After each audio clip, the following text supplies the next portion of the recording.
করব, সাধারণ মানুষকে সচেতন করব ওয়াকফ নিয়ে, চারি জায়গায় সভা করব, আপনার আটকাবার হয় আটকান, আমরা দেখে নেব। তিনি এটা কি ছেলে খেলামো ধরেছেন যে ওয়াকফ সম্পত্তি? ওয়াকফ তো আমার বাপদাদুর সম্পত্তি, আপনার বাপদাদুর। আপনার বাপদাদুর সম্পত্তি হতে আপনার কষ্ট হতো, আমার সম্পত্তি আমি তো বুঝি। আপনি বলে দেবেন আমার শত্রু হবে, আপনি শত্রু হন, আপনার সাথে মোকাবেলার জন্য আমরা প্রস্তুত রয়েছি। রাজনীতির জায়গায় রাজনীতি লড়বে, পাবলিকের জায়গায় পাবলিক লড়বে। আপনি মুখ্যমন্ত্রীর পদ ছেড়ে দেন, মুখ্যমন্ত্রীর পদ ছেড়ে আমাদের মধ্যে সে কথা বলুন, সাধারণ মানুষ হন, তারপরে বুঝবো আপনার কথার দায়িত্ব কি।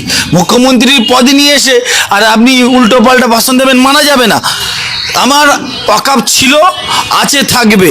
যদি নেওয়ার চেষ্টা করেন কেন্দ্র সরকারের মতো, আপনার বিপক্ষেও আমরা দাঁড়াবো, কেউ আটকাতে পারবে না। আমার সম্পত্তি আমি রক্ষা করব, আমাদের সম্পত্তি আমরা রক্ষা করব। আমার দেশের আইন পরিবর্তন করার চেষ্টা চলছে, তাই দেশ রক্ষা করব, যাতে জীবন দিতে হয় দেব। আপনি জীবন দেন আর না দেন আমাদের দেখার দরকার নেই। আপনি দেশের পক্ষে দাঁড়াবেন না ব্রিটিশের পক্ষে দাঁড়াবেন, আপনার ব্যাপার। আমরা দেশের পক্ষে ছিলাম, শহীদ হয়েছি, আমাদের ওই দিল্লিতে লেখা রয়েছে ওয়াকফের জন্য আমরা জান দিতে প্রস্তুত। শুধু যুদ্ধ মোকাবেলার সময় চলছে এখন। কাশ্মীর ইস্যু নিয়ে এখন পরিস্থিতিকে আমরা ঠান্ডা রয়েছি, আমরা আমাদের সচেতন করব, সাধারণ মানুষকে সচেতন করব ওয়াকফ নিয়ে, চারি জায়গায় সভা করব, আপনার আটকাবার হয় আটকান, আমরা দেখে নেব। তিনি বলছেন আন্দোলন করে কি করবেন, আমি যতদিন আছি ততদিন রাজ্যে পাশ হতে দেবো না। আপনি থাকাকালীন তো দেখবেন, সার্চগুলো করবেন, মোবাইল আসছে, সার্চ করবেন, দেখবেন রেড কালি হয়ে গেছে, রেড কালার। আপনি থাকাকালীন তো পরিযায়ী শ্রমিকগুলো দেখেন, সব সম্পত্তি চেক করছে, বাংলাদেশি বলে আখ্যা দিচ্ছে। আপনি কি করেছেন? আপনি আমাদের জন্য কি করেছেন? টেনে টেনে যাচ্ছে, মুসলমানগুলোকে দেখলে আক্রমণ করছে। আপনি কি করেছেন? আপনি একটা অপদার্থ মুখ্যমন্ত্রী পদ কে করছি না, আপনার অপদার্থটা। আপনি নিজের দায়িত্ব পালন করতে পারছেন, এটা আপনাকে বুঝিয়ে দিচ্ছি। আপনি পদ ছেড়ে দেন, অন্য কাউকে বসান, সে দায়িত্ব পালন করবে। এমন যোগ্যকে বসানো হোক ওই জায়গায়, যেন প্রত্যেকটা নাগরিকের, দেশ এবং দেশের সকলের উপকার হয়। আর পশ্চিমবাংলার প্রতিটা দপ্তরে সব হুতুম পেঁচাগুলো বসে রয়েছে, প্রত্যেকটা ডালে। সেই গাছটার অবস্থা কি হবে? পশ্চিমবাংলায় যদি খুদ মুখ্যমন্ত্রী এ কথা বলে, তাহলে আমাদের এই রাজ্যের অবস্থা কি হতে পারে? তিনি যুদ্ধ ঘোষণা করছে পাবলিকের সাথে, মুসলমানদের সাথে। দেশের আইন পরিবর্তন ঘটছে, দেশের সাথে সে খেলোয়াড় করছে, দেশদ্রোহী কাজ করছে। আর এই সাইডে বলছে যে আমি যে বেশি শত্রু হয়ে যাব। আর তুমি দেশের আইনের বিরুদ্ধে চলে যাচ্ছ, এটা হুঁশ নেই? কি মুখ দিয়ে বেরোচ্ছে? বর্তমান যুদ্ধ পরিস্থিতির সময় পাকিস্তান কিচ্ছু তার কি ভ্যালু নেই আমাদের কাছে, সে দেখে আমাদের সাথে যুদ্ধ করার জন্য চেষ্টা করছে। সেই সময় দাঁড়িয়ে ভেতরে অভ্যন্তরীণ যুদ্ধ লাগাবার চেষ্টা চলছে, নিজেদের মধ্যে গোত্র ভাগ হয়ে যায়, গ্রামে যেন মারপিট করে চেষ্টা করছে, যেন হিন্দু মুসলমান করে দেয়। 26-এর ইলেকশনের প্রস্তুতি চলছে। এটা এখন কঠিন পরিস্থিতি আসছে, যত দিন যাবে বিভিন্ন সমস্যা মানুষের জর্জরিত হবে, মানুষকে বিভেদ সৃষ্টি করার চেষ্টা হবে। রাজনৈতিক কারবারি যারা আছে তারা নিজেদের স্বার্থ সিদ্ধির জন্য তারা পরিকল্পিতভাবে চেষ্টা করে যাবে। আমরা সবাইকে বলবো, নিজের বিবেককে জাগ্রত করুন, কোনটা ভালো কোনটা মন্দ বিচার পথ করে আমাদের এগোবার চেষ্টা করতে হবে। রাজনৈতিক নেতারা বললো আমরা ছুটে গেলাম, সেটা করলে চলবে না। আমাদের নিজের বিবেকের কাছে প্রশ্ন করতে হবে, কোনটা সঠিক কোনটা বিধি, কোনটা ভালো কোনটা মন্দ। সেইটা যদি আমরা বিবেচনা করে এগোতে পারি, তাহলে সমাজের উপকার হবে, আমার উপকার হবে, আপনার উপকার হবে, দেশের উপকার হবে। আমি বেশি কিছু আর বলবো না। আমি শুধু আবেদন করতে চাই, আমি বলতে চাই যে মহৎ উদ্দেশ্যে সেই রক্তদান শিবির সাফল্যমণ্ডিত করুক। আরও বেশি করে এই ধরনের রক্তদান শিবির বিভিন্ন জায়গায় যদি আমরা করতে পারি, বিশেষ করে এই গরমের সময় রক্তের বিশেষ প্রয়োজন।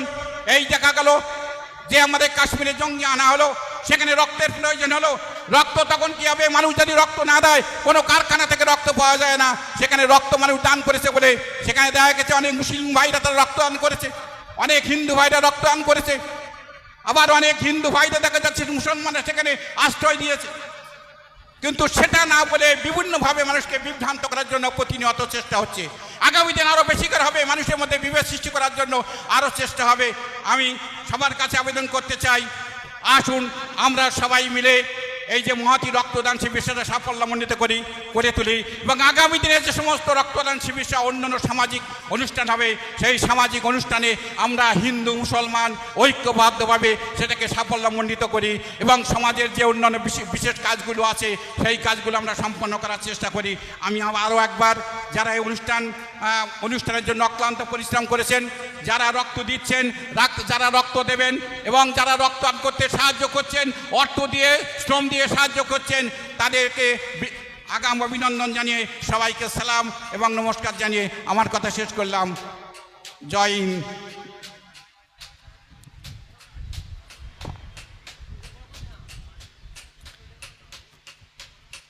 অসংখ্য ধন্যবাদ আমাদের প্রিয় অভিভাবক, তিনি মূল্যবান বক্তব্য রাখলেন আমাদের কাছে। তাদের এই মূল্যবান কথাগুলো আমাদেরকে পাথেয় করে নিয়ে আগামীতে সমাজ সেবার কাজে আমাদেরকে আরও ব্রতী হতে হবে, সমাজ সেবার কাজে এগিয়ে যেতে হবে। আমরা লক্ষ্য করছি এই মহান রক্তদান উৎসব, এই রক্তদান উৎসব কিছু মানুষ তাদের রাজনৈতিক স্বার্থে এই রক্তদান উৎসব বাধা দেওয়ার তারা চিন্তা করেছে। আমাদের এই সাধারণ মানুষ যাদেরকে এখানে যাতে না আসতে পারে তার ভয় দেখানো হয়েছে।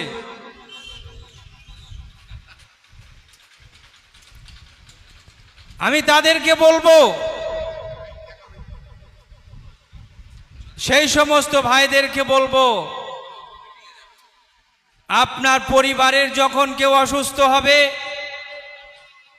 আপনি যখন অসুস্থ হবেন, মহান সৃষ্টিকর্তা না করুক আপনারও এমন সময় আসতে পারে যে সময় আপনি রক্তের জন্য ছটফট করতে পারেন।